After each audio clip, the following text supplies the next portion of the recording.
I started in 1949. Yeah. And I worked in the Swinton, and we used to walk the area.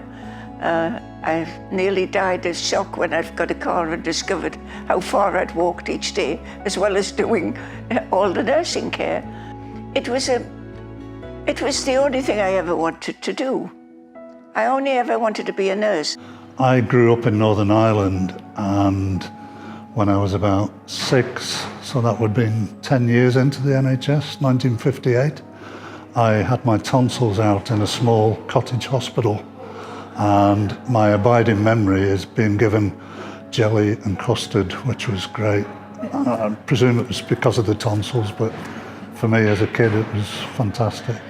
When I've been in hospital, I've made some fantastic friends, sort of just laying or sitting in bed and just chatting about what's going on outside, what shops we wanted to go to, how to stay in touch, if we knew each other previously and things like that. So.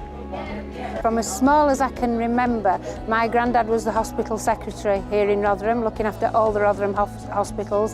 There were about 6 at the time, I think. There isn't an equivalent post these days. My dad worked in the labs and my mum was a midwife. So between their shifts, and I used to get taken to work with them, and it just evolved into me and my sister both working in the NHS. I went into nursing and she went into the admin side. There's a number of us. My whole family, from grandparents down, have all been working in the NHS in various positions. So I have actually young memories of being a child, being on the wards just because there was no childcare or anything, and running around wards and everything as a young boy. I had the opportunity to work as a porter during my summer jobs, during my sixth form and things, and my memory of that is working in a hospital in Derby that had a corridor that dipped in the middle. So pushing the trolleys, it was always uphill. I hope that we continue to provide high quality care for patients and their family, working closely in partnership with our local authority and other agencies to provide this. I'd like it to still be around, and for it to be even more accessible than it already is. So if someone couldn't travel, for them to be able to do it either by Skype or something like that. So then it is accessible no matter what additional needs you have.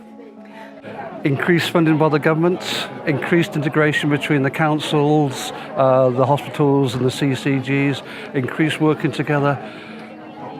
Illnesses like cancer, health issues like dementia, all being not solved, I don't know if they totally solved, but at least better metrics for all those sort of areas. Our offer for students and newly qualified nurses has got to be fluid. It's got to change and be responsive to what we need. We've got to offer something perhaps a little bit different to fit in with people's families. We've got to be flexible around people's family commitments. Yeah, I think my aspiration would be for more integration between health and social care.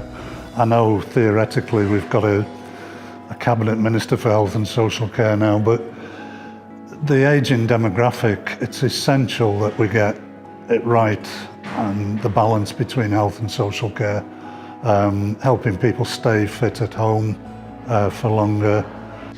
I think the NHS will continue to have a really strong role in helping people manage their own health, but I think we're moving towards an environment where people will be able to manage their own health more with the aid of technology and their own knowledge. And so it'll be a different relationship. So you may well not always see the GP or the nurse, but the GP or nurse may be monitoring you through your phone because you're putting data into the phone, or by supporting you with your care around the house. I was 23 when the NHS was born, and on Friday I will be 94. Happy birthday. Can't believe it's 70. I can't remember a time when it wasn't around, so hopefully I'll never have to. Happy birthday!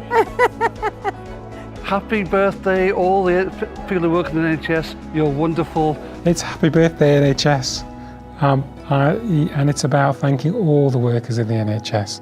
It's about thanking the clinicians, the people who directly care for everybody, but also the people who work in the background to make sure the NHS continues to run smoothly.